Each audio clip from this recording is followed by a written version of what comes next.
Lazy people do a little work and feel like they should be winning. Winners work as hard as possible and still worry that they're being lazy. This is absolutely and utterly true. Even myself, as hard as I work with my monumental successes and billions of dollars, I sit at home and wonder, should I be doing more? Could I do more? Did I really need to sleep 7 hours? Would I have survived if I slept 6? Of course I would have. I feel permanent guilt for how hard I do not work, even though I outwork all of you. And you losers who pale in comparison to me in basically every metric that we have the science to measure, manage to do a little bit of work one day and then think you deserve time off. I deserve time off at the end of the year. I've had a hard year. Thinking about it, Andrew, I'm just analyzing our year. Have we had a single day off this year? 1,000 push-ups a day, push-ups, squats. Have we taken a single day off? Name one day where you haven't done any work in any realm this year. 0. I haven't had a single day off this entire year. Not one. There hasn't been a single day where I have worked 0 on the business, worked 0 on my body and my physicality, my strength, worked 0 on my fucking mind, worked 0 on anything, just chill. Let's chill. Let's have a chill day. We've had 0 chill days this year. 0. How do you deal with procrastination? Why are you asking me that question?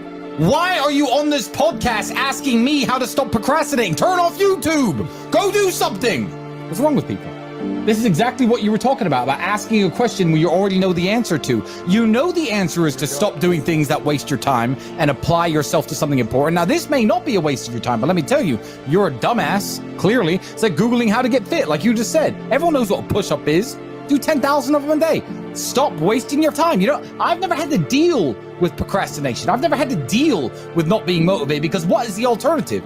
Literally, be a loser forever? I am sick of reading shit on the internet saying, yeah, you know, some people are special and they take longer to bloom and your time will come. Let me tell you something, 99.9% of people who are born broke, live broke, stay broke, die broke.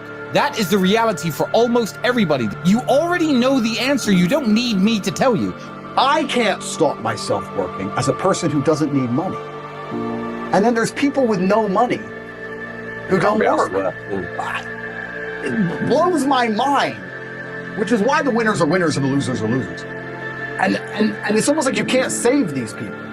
I have something I sent in my email recently. I said, you could give the average man a brand new Ferrari and a road map and a coffee and a full tank of gas and tell him the destination, success. And halfway along the drive, he'll quit because it's too far.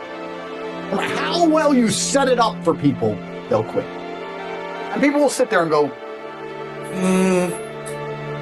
and then put on Netflix. What more? I've given you a Ferrari, a full tank of gas, I've given you the latte, I've given you a road map, I've given you a hot girl to sit next to you and play songs and do selfies. I've given you everything. Just drive the car. No, yeah, it's far. I don't have motivation. Doop-de-doo. You're a loser. You are a loser. If you do not win, you lose. What do you call someone who loses? A loser. That is an underused word. Loser. My brother and I use it all the time. This person thinks this. He's a loser. What do you mean he's a loser? Look at him. He's a loser. He lost. Name a competition. I'd beat him at anything. Uno, marbles, a fight to the death. You name it. I'll decimate this loser. First things first, the biggest mistake most of you are making. You should be hungry all of the time. You are an animal.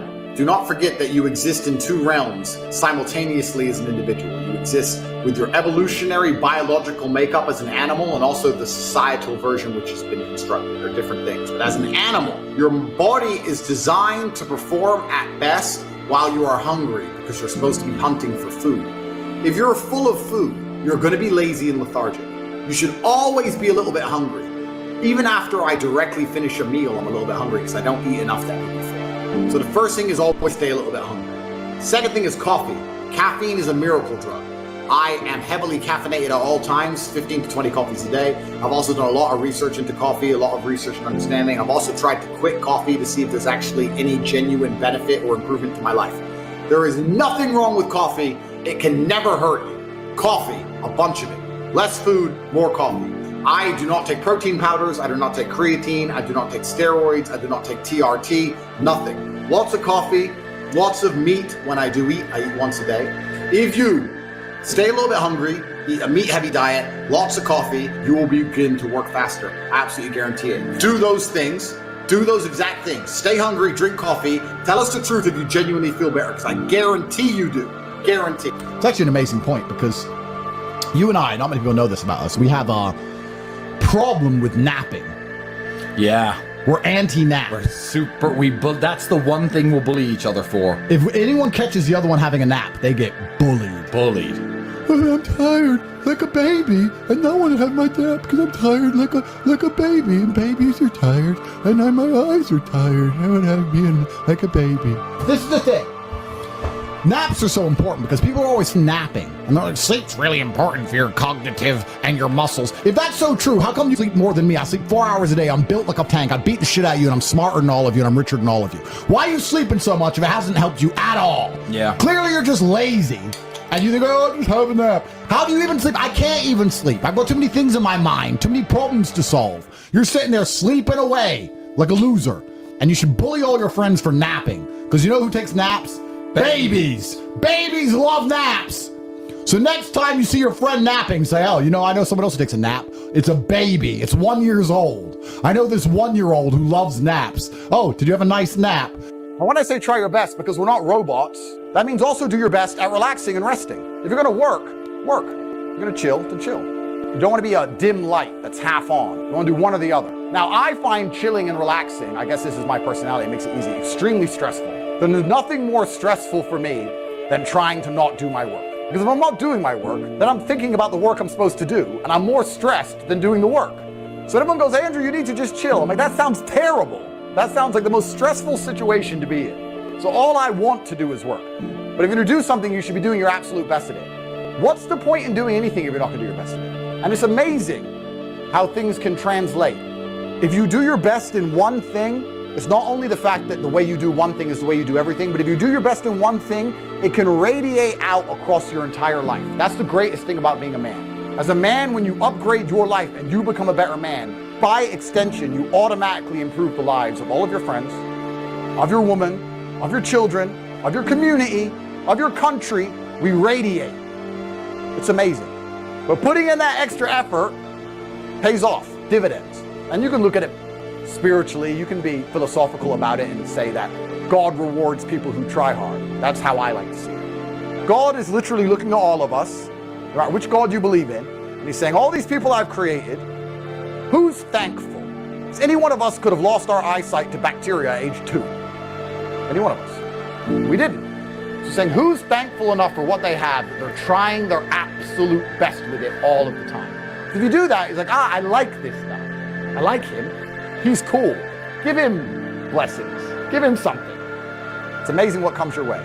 If someone were to say to me, Andrew, if you make an extra $1, or if you throw an extra punch, endless blessings will come your way, it would be disingenuous for me to sit and say I couldn't do it. So I want you to actually think about what you've done your complete best at. And then I want you to try and apply the analogy of focused, because I focused my power into one knuckle and did more damage than any of you could ever do. It's actually interesting because I think humans, or maybe this is just me coping, maybe this is cope, but I think we're designed to struggle a bit. Because the closer you are to struggle, the more sensible you are. Also, if you meet somebody who's had a hard life, they seem to be pretty wise. Yes. It's difficult to find someone who's had a hard life who's a total idiot.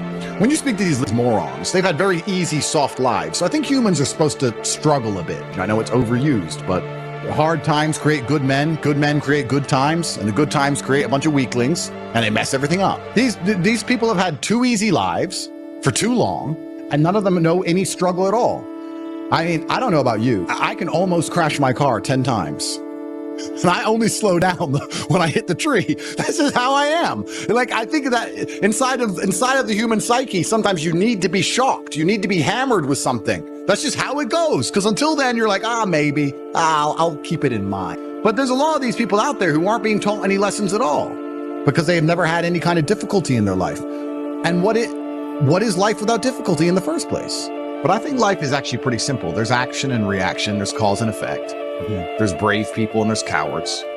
A lot of people are self-interested. And if you understand the basis of these motivations, it's not difficult to work out why the world functions the way it does. And cause and effect and action and reaction are very real. And I think one of the largest plagues we have in the world today is a lack of action amongst people, and deciding not to act is an action in and of itself, right? And that's the only philosophy you need for life. If you want something to move, you have to move it. If you sit and wait for somebody else to move it, you're a coward. You're just hoping it's going to happen. And that's why I don't understand when a lot of people who see where the world is going and see the future that's going to be laid out for their children kind of just hope and pray when they really need to be taking a more active role, even if it's as simple as discussing every subject with anyone who will listen. There's nothing more expensive than not working, trying to have fun, enjoy your life, because then you spend money.